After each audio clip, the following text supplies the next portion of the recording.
c'est intéressant de parler de droits diabétiques dans la région, parce qu'en fait, ce qu'il faut dire que... Je vais essayer de voir le temps, ne pas dépasser trop. Parce que le droit diabétique dans la région, c'est quelque chose, c'est un sujet sur lequel il faudrait vraiment qu'on travaille beaucoup. Il n'y a pas grand-chose de fait jusqu'à maintenant. On parle beaucoup sur le plan théorique, mais sur le plan pratique, vous allez voir, il n'y a pas grand-chose de réalisé et mis en place. On parle de droit diabétique parce qu'on sait qu'il y a 20 ans, vous n'avez même pas le droit au traitement pour la simple raison. Tous les patients diabétiques auraient de leur diabète. Aussi, il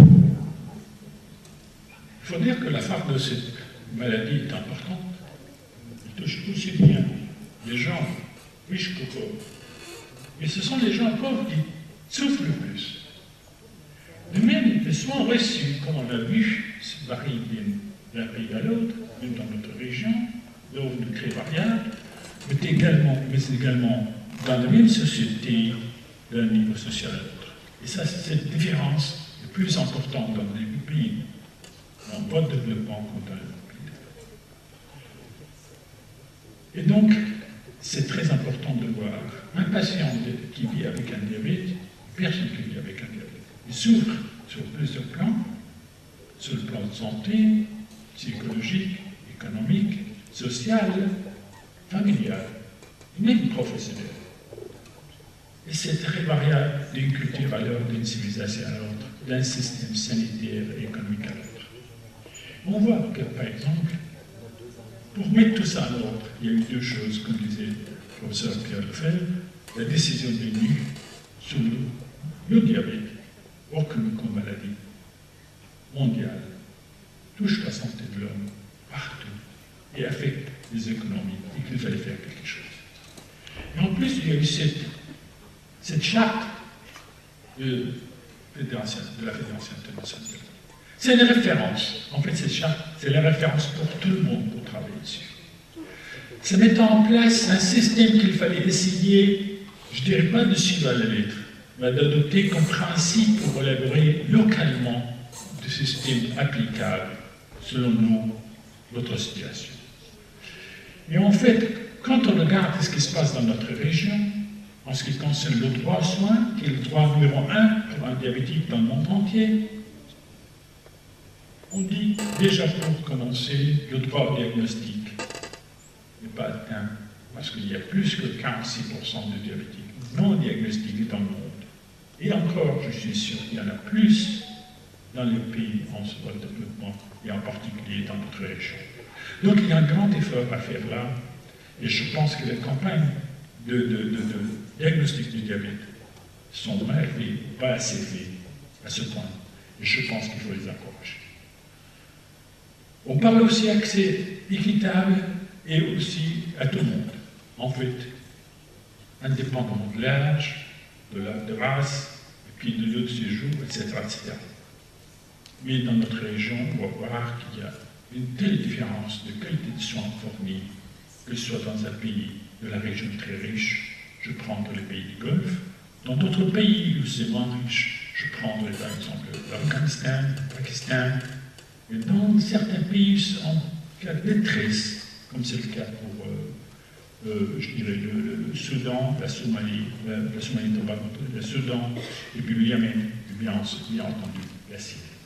Donc, ce n'est pas du tout le niveau qu'on aurait souhaité au point de soin. Il y a une telle différence, ça ne dépend pas uniquement du problème économique, c'est aussi du système social, de stabilité du pays, etc., etc. Et donc, dans l'autre sens, et ceci se voit bien quand on regarde le revenu de certains pays dans le monde, combien ils dépensent pour traiter un diabétique. On ne va pas regarder ni le Norvège ni l'USA, on va regarder les Émirats, 2200 $ par an dépensés pour traiter un diabétique, arrivé à 76 pour le Pakistan. Et la Syrie, c'était 181 $ par an. Et en ce moment, je pense qu'on est beaucoup plus bas que ça, peut-être en dessous de 50 $. voire $0 par certainement. L'accès psychosocial, c'est très important. J'ai vu ce qui se passait aux États-Unis quand j'y étais. Je le vois encore en France, comment on fait quand un patient a besoin d'un soutien psychologique, et le psychologue qui vient, il est là, certes. Mais je vais vous poser la question à vous. À votre avis, combien de patients par patient diabétique qui reçoit, disons, un conseil, au moins une fois, je ne dirais pas un suivi, je pense qu'il n'y en a pas beaucoup. Moi, quand j'ai pratiqué pendant 28 ans en Syrie, il y a très peu, disons, de patients qui reçoivent des conseils, qui voient un psychologue pour plusieurs raisons. Déjà, ce ne fait pas partie du team, c'est rejeté pour des raisons psychologiques. Je dis, moi j'ai un diabète, je n'ai pas un problème psychologique, c'est mal vu. Donc là, je pense qu'il faudrait qu'on soit éduqué sur l'importance d'avoir un psychologue dans notre équipe, puis c'est surtout pour être accepté. Donc il n'y en a pas beaucoup, il y a des préjugés, des obstacles, il n'y a aussi surtout pas de moyens d'inclure. Le droit à l'éducation, on est d'accord tous. Je crois qu'il faut que l'éducation thérapeutique soit inclue partout dans les hôpitaux. Une chose plus ou moins faite. Mais étant donné qu'il y a à peu près plus que 50% de diabétiques vus dans le privé, dans le secteur rural, ma question, combien parmi vous adresseraient leurs patients aujourd'hui à un centre pour avoir une éducation thérapeutique? J'ai mis exprès ces diapos, vous voyez comment parle un médecin d'éducation. Un médecin qui voudrait parler d'éducation à un patient diabétique, c'est comme ça qu'il parle, c'est le dialogue de sourds. C'est très important parce qu'il a été fait par le pionnier de l'éducation thérapeutique, Jean-Pierre Assel, en Suisse, comme vous le savez tous. Je pense que donc, il y aura beaucoup de choses à faire, à commencer par les médecins eux-mêmes, d'être formés pour l'éducation, pour arriver un jour à en apporter. Bon, je vais citer quelque chose quand même. Quand j'ai suivi ces cours en Suisse avec Assel il y a une vingtaine d'années, je rendais cette expérience en Syrie, on l'avait inclus dans le programme d'éducation de notre université. Par la suite, le ministre de la Santé a aimé cette expérience et a lancé ça dans les hôpitaux. Mais dans le privé, dans le libéral, ça laisse à désirer comme nous. Il faut dire aussi que donc, il y a aussi le bénéfice de centres de traitement pour le diabétique à proximité. Je pense qu'il y a vraiment ce qu'on pourrait appeler le désert médical existe, parce que je vois à 200 km d'Alep, par exemple, ou dans d'autres régions de l'Égypte, loin des grandes villes, les soins médicaux laissent à désirer. Ce qui m'étonne le plus, on parle encore en France de désert médical, parce qu'il y a moins de médecins qui vont s'installer. Ça, c'est bizarre, parce que soit qu'ils sont retraités, soit qu'ils meurent, personne ne veut les remplacer, je ne sais pas pourquoi, c'est notre discussion. Mais dans notre région, c'est vraiment quelque chose, quand on regarde dans certains pays, il y a trop de médecins dans certaines régions, dans le Golfe, dans les grandes villes, à la campagne, il y en a beaucoup, et les gens ils sont obligés de faire des kilomètres pour avoir des médecins. Et quand ils arrivent, on leur propose certains médicaments dans 530, très limités, c'est tout ce qu'on avait, vous prenez celui-là, on change tous les mois le type de traitement qu'ils ont. L'éducation et la campagne, je pense, c'est très important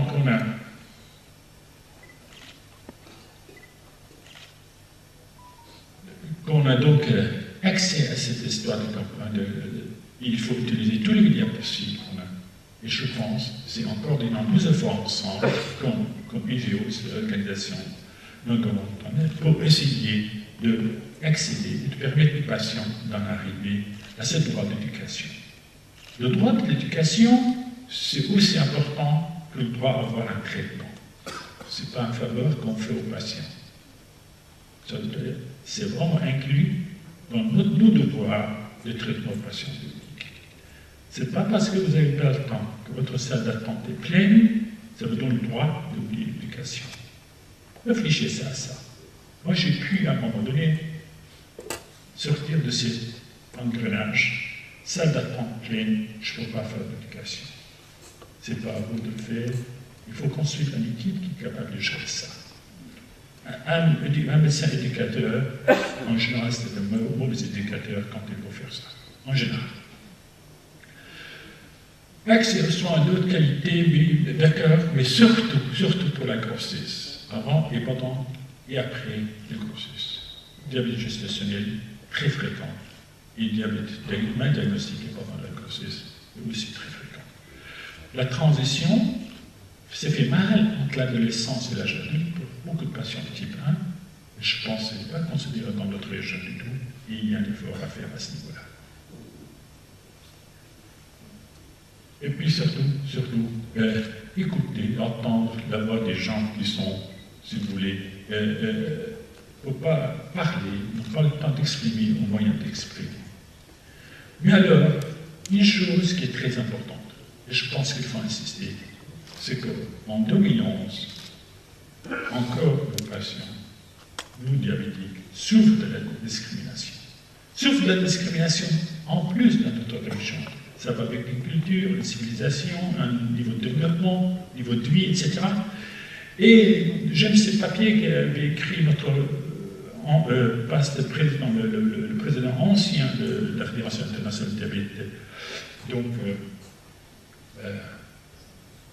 Mike, donc dans le vote diabète. Alors c'est intéressant, il y a beaucoup de barrières à laisser faire tomber en ce qui concerne le traitement.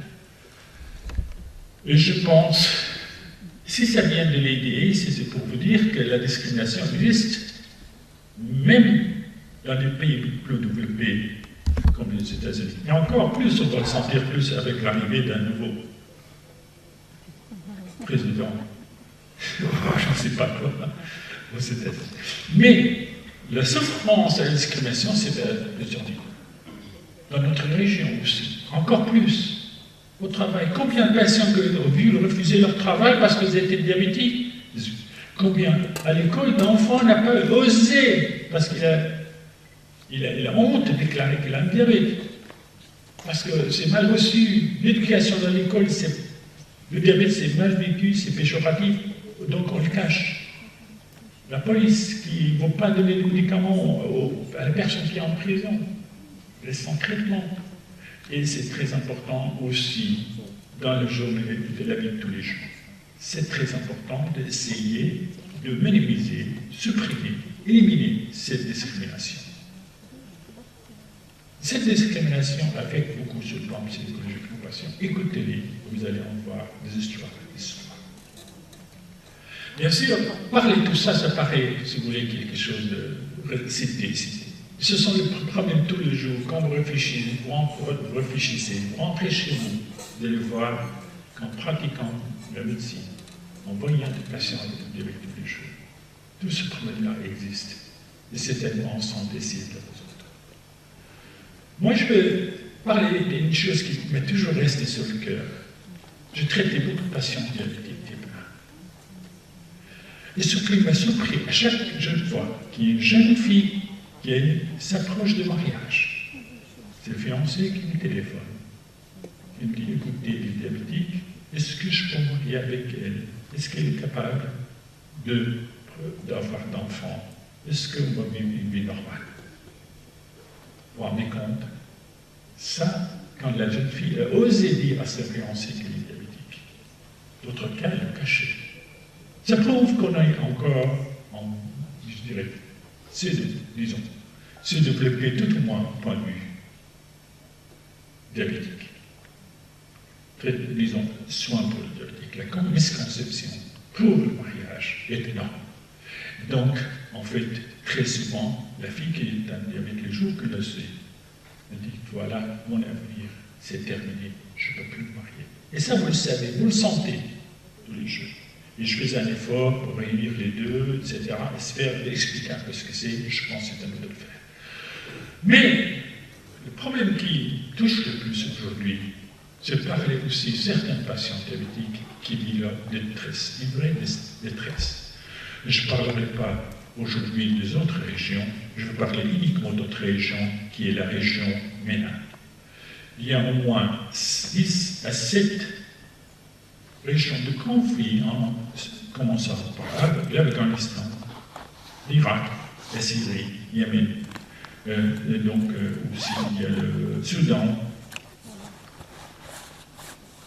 aussi la Libye, etc. Donc il y a plein de problèmes dans ces pays. Mais ce sont des gens, si vous voulez, 15 minutes, ce sont des gens qui vivent leur détresse parce qu'ils n'arrivent pas à avoir le minimum pour le traitement pour le diabète. Et si je parle de quelque chose, je vais parler de la crise syrienne parce que je suis syrien, parce que c'est la plus importante crise, parce qu'on a eu quelques informations là-dessus, on a travaillé un petit peu dans la même région. Il y a à l'origine 22 millions d'habitants en Syrie, il y en a 4 millions qui ont réfugié dans les autres pays, il y en a donc 7 millions qui ont été déplacés dans le pays, mais surtout plus qu'un million tués, et encore plus, donc laissés en prison.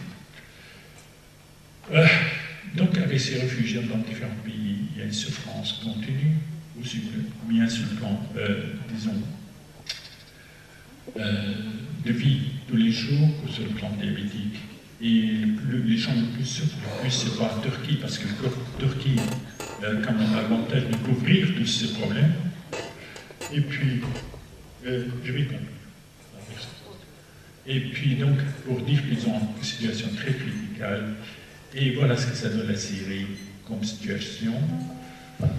On a réussi quand même à faire, donc, ils ont une chose très urgente à faire, et je vais conclure sur le travail qu'on fait pour amener l'insuline, ouvrir le centre pour le traitement diabétique, et surtout, essayer d'aider ces gens dans la détresse.